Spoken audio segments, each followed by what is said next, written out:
আসসালামু আলাইকুম রহমতুল্লাহ। এই যে আপনারা এখন দেখতে পারতেছেন ফরিদপুর পৌরসভার ভিতরে 12 নম্বর ওয়ার্ডের রাস্তার শেষ প্রান্তের অবস্থা, কী অবস্থা ভয়াবহ। তো এখানে জাস্ট এই যে আমাদের কমিশনার, এর আগেও কমিশনার দাঁড়িয়েছিল, এবারও সম্ভাবনা দাঁড়ানোর, আনোয়ার হোসেন লিটন এবং আমাদের মোল্লাবাড়ি সড়কের যুব সমাজের উদ্যোগে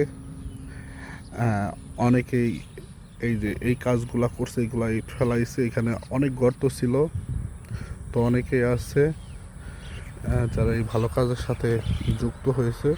তো দেখেন কী অবস্থা।